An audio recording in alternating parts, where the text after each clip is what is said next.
क्या आपने कभी सोचा है आरबीआई ने साल 2023 और 24 में भारत सरकार को 2,10,000 करोड़ रुपए का इतिहास का सबसे बड़ा प्रॉफिट कमा कर दिया है।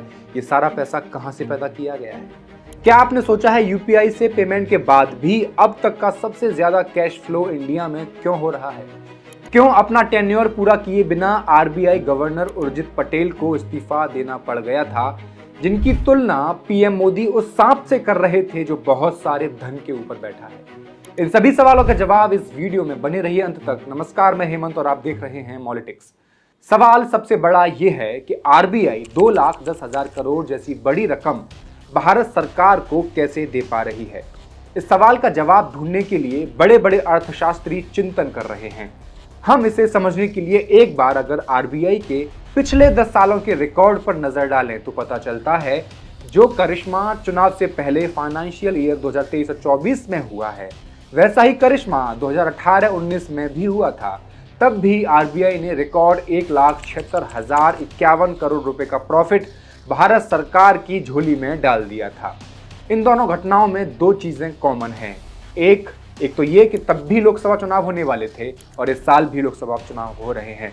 दूसरी चीज कॉमन है आरबीआई के गवर्नर शक्तिकांत दास। जो काम उर्जित पटेल बतौर आरबीआई गवर्नर नहीं कर सके, वो शक्तिकांत दास के आने के बाद तेज गति से होने लगा। इसके पीछे एक कॉन्स्पिरेसी है, उसे समझने की कोशिश करते हैं। ये पिछले कुछ सालों के वो प्रॉफिट्स हैं जो आरबीआई भारत सरकार को देती आई है।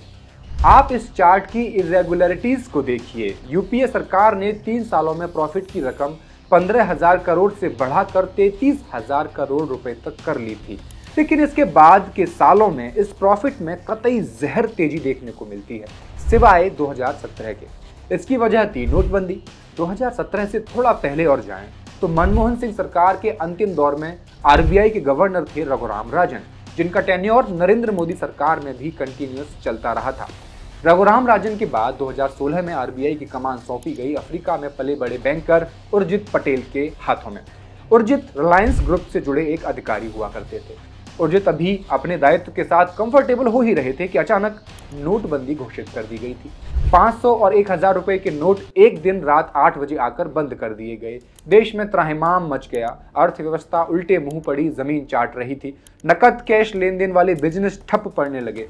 4 साल की विकास दर अपने सबसे निचले स्तर पर पहुंच गई थी और आरबीआई की इनकम घटने लगी थी। ऐसे में भारत के तत्कालीन finance minister Arun Jaitley, finance secretary और पीएम मोदी के साथ उर्जित पटेल की एक मीटिंग शुरू हुई। उर्जित पटेल पर दबाव बनाया जा रहा था कि हमें आरबीआई से ज्यादा प्रॉफिट कमाकर दिया जाए। तरीका चाहे जो भी हो, लेकिन मंदी के उस दौर में जिस तरह का प्रॉफिट सरकार चाह रही थी वो नेक्स्ट टू इम्पॉसिबल था। बशर्ते मैं देश नहीं झुकने दूंगा, मैं देश नहीं बिकने दूंगा जैसी लफ्फाजियों को ताक पर न रखा जाता। उर्जित पटेल को ऐसा कोई रास्ता नजर नहीं आ रहा था, लेकिन सरकार के लगातार बढ़ते दबाव की वजह से उर्जित पटेल बीच में ही अपना टेन्योर छोड़कर इस्तीफा देकर देश से बाहर चले जाते हैं और तब एंट्री होती है शक्तिकांत दास की। हालांकि इस बारे में आज तक विवाद बना हुआ है कि नोटबंदी में उर्जित पटेल की भूमिका थी या नहीं, लेकिन retired finance secretary Subhash Chandra Garg ने अपनी किताब वी ऑल्सो मेक पॉलिसी में जिक्र करते हुए बताया था कि प्रधानमंत्री नरेंद्र मोदी ने उर्जित पटेल की तुलना उस सांप से की थी जो ढेर सारे धन के ऊपर बैठा हुआ है। जो शक्तिकांत दास ने कर दिया वो शक्तिमान भी नहीं कर सकता था। शक्तिकांत दास अपना 3 साल का कार्यकाल पूरा करने के बाद दूसरी बार भी इसी पद पर आज भी विराजमान है। शक्तिकांत दास के ऑफिस ज्वाइन करने के अगले साल ही आरबीआई भारत सरकार को 2019 में 1,00,000 करोड़ रुपए से भी ज्यादा का प्रॉफिट हासिल करके दिखा देती है। बाजार में इसकी चर्चा शुरू हो जाती है कि ऐसा कैसे संभव हुआ। जाहिर है केंद्र सरकार को ऐन वक्त में इतनी बड़ी रकम से मालामाल करके आरबीआई और उसके बोर्ड ऑफ डायरेक्टर एक ऐसी मिसाल देश के सामने पेश कर रहे थे जो आरबीआई जैसे इंडिपेंडेंट इंस्टीट्यूशन और इसकी इम्पार्शियलिटी को लेकर सवालिया निशान खड़ी करती है। आरबीआई ने इतना सारा प्रॉफिट कमा के दिया, वो कैसे संभव हुआ? इसका जवाब देने से पहले जानना जरूरी है कि आरबीआई का काम क्या होता है और कैसे आरबीआई की छप्पर फाड़ कमाई संभव हो सकती है। आरबीआई इंडियन करेंसी जारी करता है, रुपए में आने वाले भारी उतार चढ़ाव को कंट्रोल करता है, देश के बाकी के बैंकों के कामकाज पर भी गहरी निगाह रखता है। भारत में सरकारी और प्राइवेट बैंकों को अपना कामकाज चलाने के लिए गाइडलाइंस जारी करता है। देश के सभी बैंक आरबीआई में एक निश्चित रकम रिजर्व के तौर पर जमा करते हैं। आरबीआई रेपो रेट जारी करता है। ये वो रेट है जिस पर आरबीआई अन्य बैंकों को लोन देता है और ब्याज लेता है। भारत सरकार भी कई बार बाजार से लोन लेने के बजाय आरबीआई को बॉन्ड जारी करके जरूरी लोन हासिल करती है। आरबीआई विदेशों में इन्वेस्ट करती है, सोना इकट्ठा करके उसकी कीमतों को बढ़ाकर कमाई करती है और बड़े पैमाने पर डॉलर के तौर पर फॉरेन करेंसी भी इकट्ठा करके कमाई करती है। ये कुछ तरीके हैं जिनसे आरबीआई की इनकम होती है, लेकिन एक तरीका और है जिस पर आमतौर पर ध्यान नहीं दिया जाता, जो इन सबसे कहीं ज्यादा आरबीआई को मालामाल कर रहा है, जिसे शायद जानबूझकर नजरअंदाज किया जा रहा है। चुनावी मुद्दों में मछली, मुसलमान और मुजरा के अलावा ऐसे जरूरी मुद्दों को जगह नहीं मिलती। इसी के लिए ये वीडियो बनाया जा रहा है ताकि सच्चाई आप तक पहुंच सके। क्या आप जानते हैं कि 2016 में नोटबंदी के दौरान भारत में नोटों की शक्ल में कुल कितने रुपए चलन में मौजूद थे? CNBC TV 18 ने बताया था कि 2016 में कुल 16,60,000 करोड़ रुपए की वैल्यू चलन में हुआ करती थी। अब देखिए, यहीं से मामले में झोल सामने आना शुरू हो जाता है। 2016 में 16,60,000 करोड़ रुपए की वैल्यू 2023 में 33,80,000 करोड़ की वैल्यू हो जाती है। माने 7 सालों में 2 गुने से भी ज्यादा कैश छापा गया था। आखिर इसकी जरूरत किस लिए पड़ी, सवाल यह है।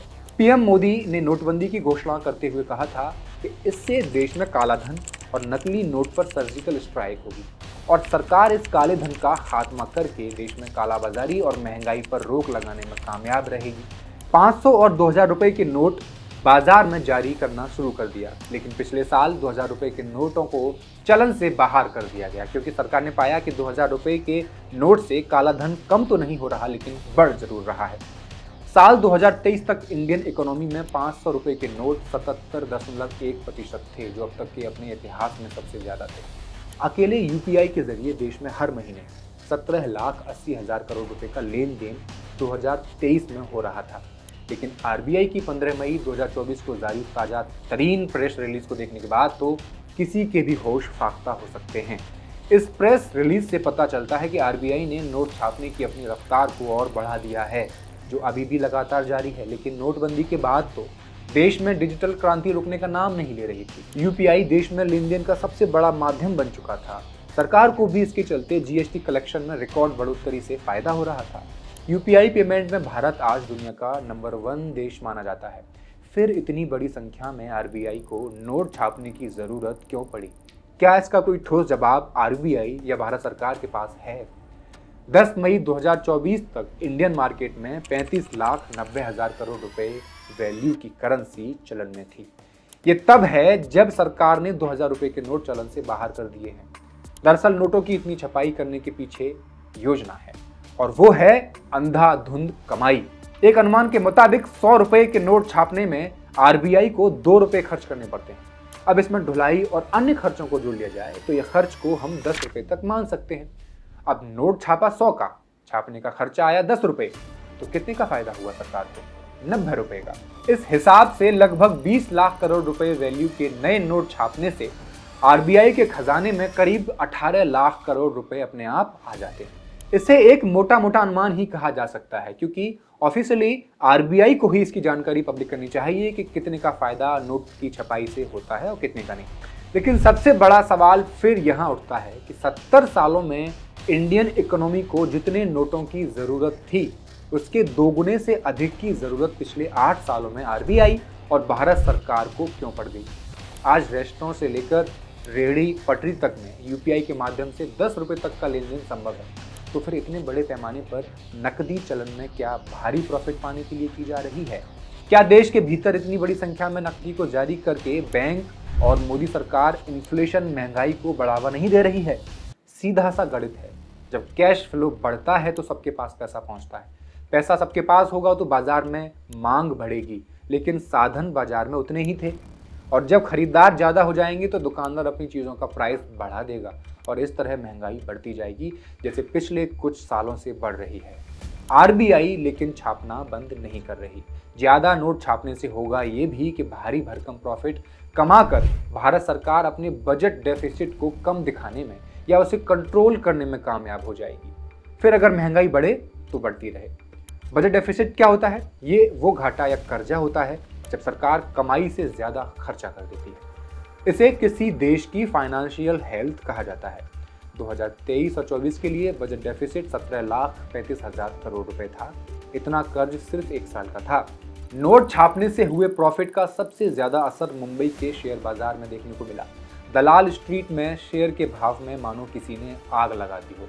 सेंसेक्स एक दिन में 1197 अंक ऊपर चढ़कर 75,418 की नई ऊंचाई पर पहुंच गया।